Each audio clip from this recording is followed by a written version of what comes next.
हमने शहर को दी एक नई पहचान, हम हैं सिंघानिया बिल्डकॉन।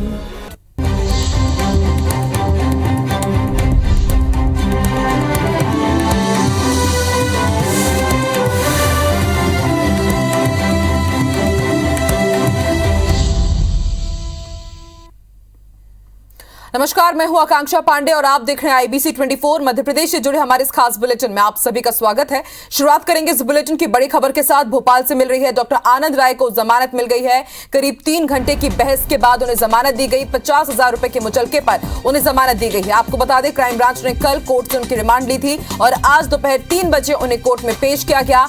3 घंटे तक लंबी बहस चली और उसके बाद आज डॉक्टर आनंद राय को जमानत मिल गई है। आपको बता दें, परसों ही उन्हें गिरफ्तार किया गया था दिल्ली से और फिर उसके बाद भोपाल की क्राइम ब्रांच पुलिस ने कल उन्हें कोर्ट में पेश किया था और 24 घंटे की उनकी रिमांड मिली थी और उसके बाद आज 50,000 रुपए की निजी मुचलके पर उन्हें जमानत दी गई है।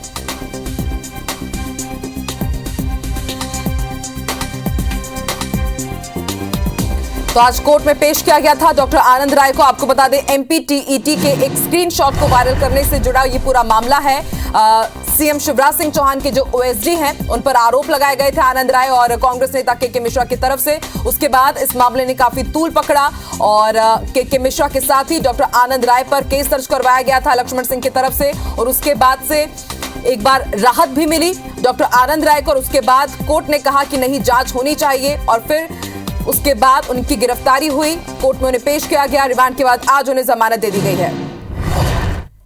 और ज्यादा जानकारी के लिए रुक कर लेते हैं भोपाल का। बात करेंगे हमारे सहयोगी सत्येंद्र से, जो भोपाल से हमारे साथ लाइव जुड़ चुके हैं। सत्येंद्र, 24 घंटे तक पुलिस की रिमांड के बाद अब उन्हें जमानत दे दी गई है और लेकिन ऐसे में उन्होंने बड़ा आरोप भी लगाया है सीबीआई पर कि वो प्रताड़ित कर रही थी।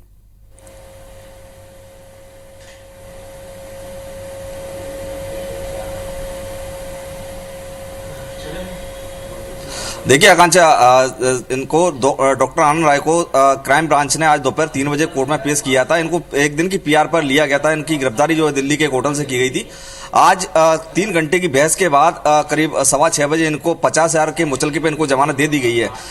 इस दौरान जब कोर्ट पेशी के दौरान जब पुलिस क्राइम ब्रांच की टीम इनको कोर्ट में पेश करने ले जा रही, तब इन्होंने पुलिस पर आरोप लगाए कि 40 घंटे से पिछले 40 घंटे से इनको सोने नहीं दिया गया है और इनका लगातार हरासमेंट किया जा रहा है। साथ ही साथ जब कोर्ट में पेशी चल रही थी तब इनकी तबीयत भी बिगड़ी और तबीयत बिगड़ने के दौरान क्राइम ब्रांच की टीम एक टीम इनको दवाई लेकर भी कोर्ट पहुंची थी। कोर्ट में इनको दवा खिलाकर कोर्ट में बिठाया गया। करीब 3 घंटे तक जब बहस चलती रही, इस दौरान ये कोर्ट में कटघरे के अंदर नीचे बैठे रहे। 3 घंटे की बहस के बाद इनको जमानत दे दी गई है। बता दें कि इनकी पैरवी करने के लिए शहर के कई कॉलेजों में जो लॉ स्टूडेंट हैं और साथ में जो कई जबलपुर के नामी वकील भोपाल जिला न्यायालय में पैरवी करने के लिए पहुंचे थे। 3 घंटे की बहस के बाद इनको जमानत दे दी गई है। बता दें, साथ में इनके कांग्रेस के जो प्रवक्ता है के मिश्रा, उनको भी सह आरोपी बनाया गया है। के मिश्रा को 2 दिन पहले क्राइम ब्रांच ने गुपचुप तरीके से गिरफ्तार किया और उनको सशस्त्र जमानत क्राइम ब्रांच थाने से ही जमानत दे दी गई थी। लेकिन जो इस मामले में जो लक्ष्मण सिंह मरकाम मामले में इनको आरोपी बनाया गया, मुख्य आरोपी के तौर पर डॉक्टर आनंद राय को पेश किया गया था। उसके बाद इनको 1 दिन की पीआर ली थी। हालांकि क्राइम ब्रांच ने 4 दिन की पीआर मांगी थी, चूंकि क्राइम ब्रांच को पता करना था कि विसल ब्लोअर जो डॉक्टर आनंद राय, इनको ये जो स्क्रीनशॉट थे एमपीटीईटी मामले के, इनको कहां से किसने मुहैया कराए थे, इसको लेकर क्राइम ब्रांच ने 4 दिन की रिमांड मांगी थी। लेकिन न्यायालय ने इनको 1 दिन की रिमांड दी और आज रिमांड खत्म हुई, इनको 3 बजे कोर्ट में पेश किया गया था। उसके बाद शाम 6 बजे इनको कोर्ट से जमानत दे दी गई है। इनके पैरवी करने के लिए जबलपुर न्यायालय से जो वकील पहुंचे थे, उन्होंने यहाँ पैरवी की और पैरवी के बाद जो एट्रोसिटी के विशेष न्यायाधीश है कमल जोशी, उन्होंने 50,000 मुचलके पे इनको जमानत दे दी है। आकांक्षा, शुक्रिया सत्येंद्र पूरी जानकारी के लिए। चलिए, इस बड़ी खबर के बाद रुक करते हैं कुछ दूसरी खबरों का।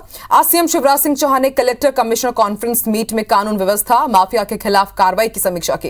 इसके अलावा महिला अपराध नियंत्रण, अवैध कब्जे से मुक्त कराई जमीनों के उपयोग की भी समीक्षा हुई। साथ ही सड़क और आवास निर्माण योजनाओं के तहत काम की चर्चा हुई। बैठक में कलेक्टर्स ने जानकारी दी कि छेड़छाड़ के मामलों और अवैध हथियारों के उपयोग में कमी आ रही है। सीएम शिवराज ने सख्त निर्देश दिया है कि माफिया के नेटवर्क को पूरी तरह से ध्वस्त कर दिया जाए। सीएम ने अवैध रूप से रह रहे बांग्लादेश की तलाशी के भी निर्देश दिए हैं।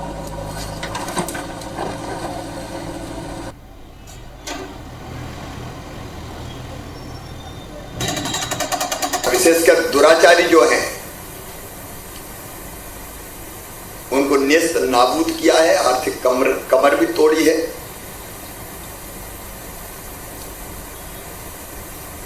और माफिया जो जनता की जिंदगी को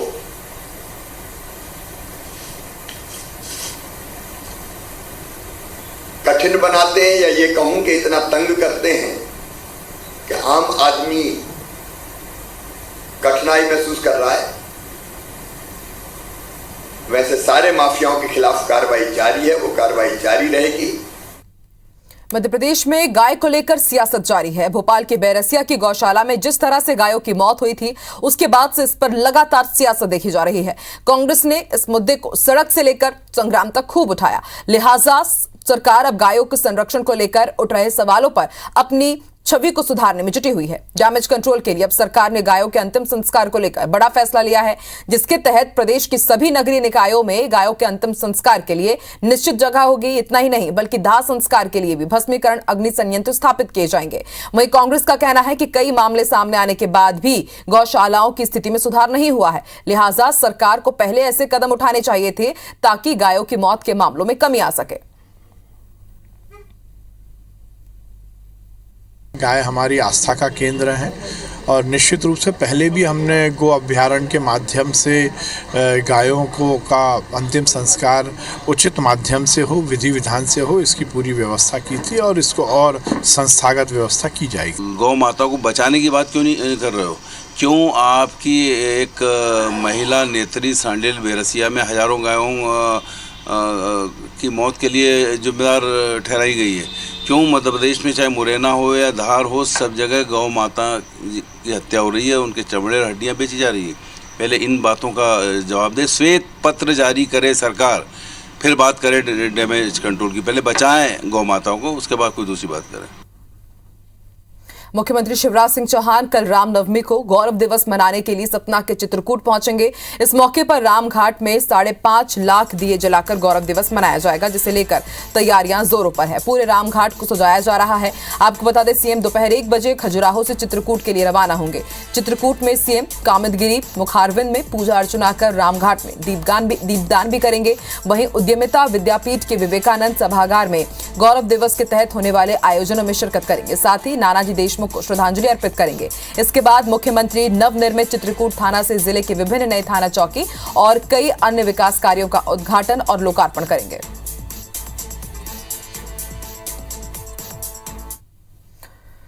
पाकिस्तान के पीएम इमरान खान ने भारत की जमकर तारीफ की है। इसे लेकर केंद्रीय मंत्री ज्योतिरादित्य सिंधिया का बयान सामने आया है।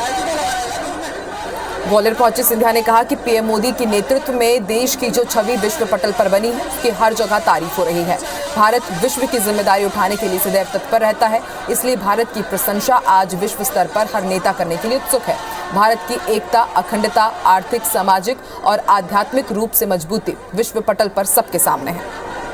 भारत की एकता और अखंडता, भारत की मजबूती आर्थिक रूप से, सामाजिक रूप से और एक आध्यात्मिक रूप से, ये अब विश्व पटल पर आज उजागर हो चुकी है। एमपी के पूर्व सीएम दिग्विजय सिंह मानहानि के केस में बरी हो गए हैं। ग्वालियर जिला कोर्ट ने दिग्विजय के खिलाफ दायर केस को खारिज कर दिया है। ऊर्जा मंत्री प्रद्युम्न सिंह तोमर के वकील कोर्ट में केस की पैरवी करने तक नहीं पहुंचे, जिसके चलते केस खारिज कर दिया गया। दरअसल तोमर ने दिग्विजय सिंह के खिलाफ मानहानि का केस दायर किया था, लेकिन सुनवाई के दौरान मंत्री तोमर की तरफ से केस में पैरवी करने वाले वकील ही नहीं पहुंचे। इस पर कोर्ट ने कहा कि परिवादी के बिना कारण अनुपस्थिति रहते हैं, जिससे पता चलता है कि उन्हें केस आगे बढ़ाने में रुचि नहीं है, इसलिए केस निरस्त किया जाता है। आपको बता दें, दिग्विजय सिंह के खिलाफ ऊर्जा मंत्री प्रद्युम्न सिंह तोमर ने अक्टूबर 2020 को 10 करोड़ की मानहानि का केस दर्ज कराया था। दिग्विजय सिंह ने एक सोशल मीडिया पर एक पोस्ट के माध्यम से दावा किया था कि कांग्रेस छोड़ बीजेपी में शामिल होने वाले मंत्री विधायकों को 35 करोड़ मिले थे। कांग्रेस पार्टी के पास, कांग्रेस के नेताओं के पास कोई काम है? जनता की सेवा करनी नहीं है, विधानसभा जैसे पवित्र मंदिर में बैठना नहीं है, सिर्फ सगुफे फेंकने हैं। उनका काम कोर्ट कचहरी और सगुफे में है। हमारा विश्वास जनता के काम में है। मध्य प्रदेश के कान्हा टाइगर रिजर्व के 80% एरिया में नक्सलियों के आतंक को लेकर सरकार अब एक्शन मोड में आ गई है। सरकार ने केंद्र से कान्हा टाइगर रिजर्व में केंद्रीय सुरक्षा बल की तैनाती की मांग की है। इसके अलावा वन विभाग के कान्हा में विशेष दल की तैनाती करेगा।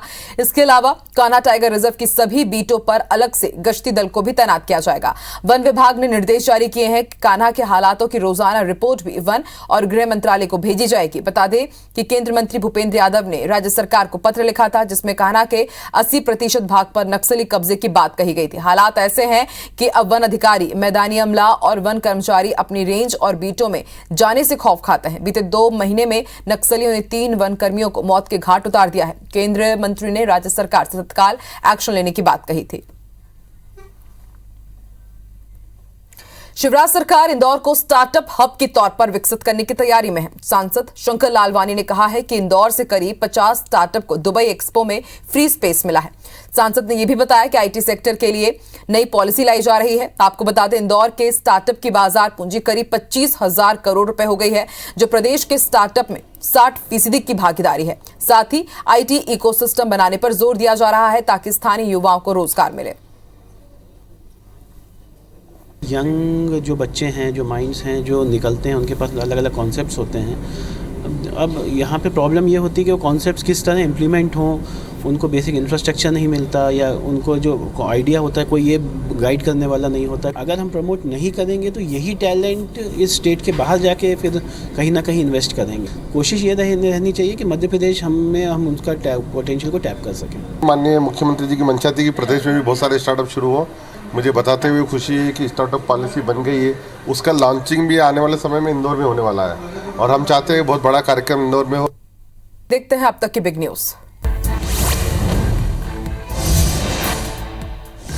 गुजरात के नर्मदा जिले में राष्ट्रपति रामनाथ कोविंद, सीएम भूपेंद्र पटेल, केंद्रीय कानून मंत्री किरण रिजिजू और सीजेआई एनवी रमना ने 2 दिवसीय राष्ट्रीय न्यायिक सम्मेलन में भाग लिया। इस दौरान किरण रिजिजू ने कहा कि हमें न्याय वितरण प्रणाली में आईटी के उपयोग के बारे में गहराई से जानना चाहिए।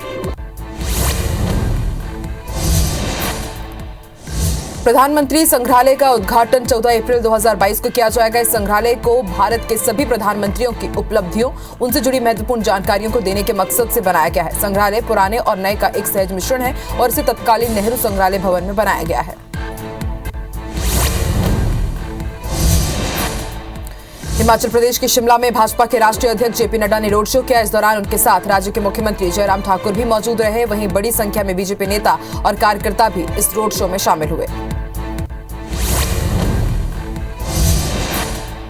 जम्मू कश्मीर के अनंतनाग के सिरहावा इलाके में सुरक्षा बलों के साथ मुठभेड़ में लश्कर-ए-तैयबा का कमांडर निसार डार मारा गया है। कश्मीर आईजीपी विजय कुमार ने बताया कि इलाके में मुठभेड़ जारी है। पुलिस और सुरक्षा बल ऑपरेशन को अंजाम दे रहे हैं। अनंतनाग के कुछ हिस्सों में एहतियात के तौर पर इंटरनेट बंद कर दिया गया है। जम्मू कश्मीर में इस साल अब तक 45 आतंकी मारे गए हैं। कश्मीर के आईजीपी के मुताबिक 2-3 बहुत बड़े कमांडर इनमें शामिल है और उन्होंने बताया कि आतंकियों के खिलाफ सैन्य अभियान जारी रहेगा।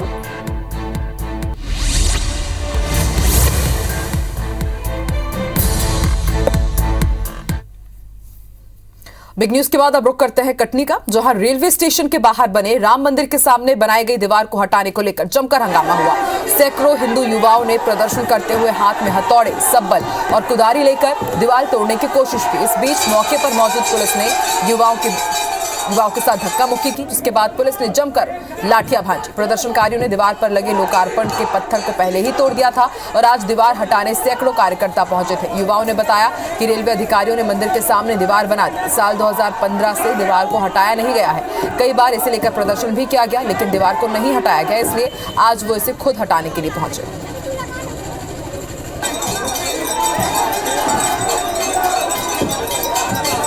तो प्रशासन से कहा गया है कि 8x10 की दीवार प्रशासन के द्वारा कल तोड़ दी जाएगी और अगर ये कल प्रशासन के द्वारा नहीं तोड़ी जाती है तो शोभा यात्रा में 1-1 इंच दीवार तोड़ दी जाएगी। हिंदू संगठन है, उनके द्वारा कई बार इस संबंध में अनुरोध किया गया है कि इस दीवार को हटाया जाए। जल्द से जल्द कार्रवाई के लिए कुछ हिंदू संगठनों के द्वारा आज यहाँ प्रदर्शन किया जा रहा है। उनसे लगातार हमारी बातचीत जारी है। मुझे लगता है कि शांति व्यवस्था कायम रहेगी।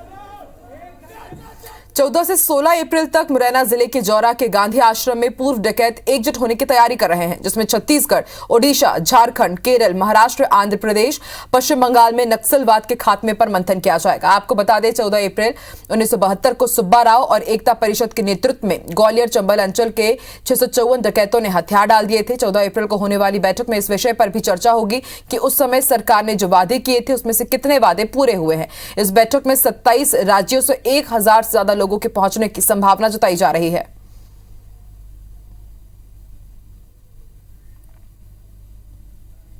$654 लोगों के समर्पण की बात कह रहे हैं। ये 6 साल का प्रयास है। 50 साल बाद हम लोग आपस में बैठ के एक तो बागियों के सामने जो समस्या उसको समझ लें, अभी जो समर्पणकारी लोग जो बचे हैं उनके जिंदगी की समस्याओं को समझ लें। यहाँ लोग शांति के रास्ते पर अपने आगे बढ़ सकते हैं, तो चाहे वो छत्तीसगढ़ के नक्सली हों या बिहार झारखंड के नक्सली हों, उनका भी हृदय परिवर्तन हो सकता है। तो ये हृदय परिवर्तन की जो प्रक्रिया है वो चंबल से शुरू हुई, पूरे देश में फैले और सभी जगह शांति का मैसेज जाए। पश्चिम मध्य रेलवे ने ट्रिपल लेवल सिक्योरिटी सिस्टम को लागू कर दिया है। पश्चिम मध्य रेलवे के सभी स्टेशन के हर कोने में सीसीटीवी लगा दिए गए हैं, जिसके तहत 26 रेलवे स्टेशन को 720 सीसीटीवी कैमरे से लेस कर दिया गया है। अब इस जोन के रेलवे स्टेशनों के अंदर और बाहर हर गतिविधि हाई डेफिनेशन सीसीटीवी में कैद हो रही है, जिससे न सिर्फ संदिग्धों की पहचान संभव है बल्कि स्टेशन आने वाली हर गाड़ी का नंबर भी रेलवे के रिकॉर्ड में दर्ज हो रहा है।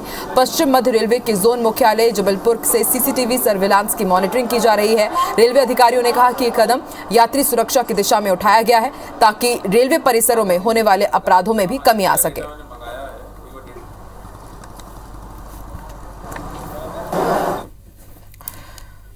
आयुष डॉक्टर्स को लेकर जबलपुर हाईकोर्ट ने सरकार से सवाल पूछा था और अगर बात की जाए तो इन आयुष डॉक्टर्स को कोरोना कॉल में अस्थायी रूप से सरकारी अस्पतालों में नियुक्त किया गया था। अब उन्हें फंड की कमी बताकर नौकरी से क्यों निकाला जा रहा है?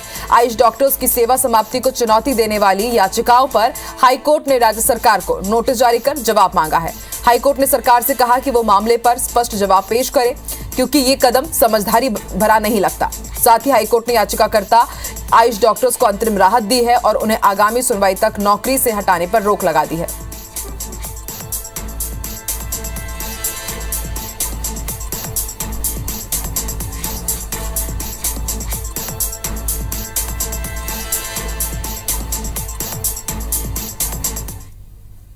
और इसी के साथ इस बुलेटिन में फिलहाल इतना ही। देश और दुनिया की तमाम खबरों के लिए आप देखते रहिए IBC 24। नमस्कार।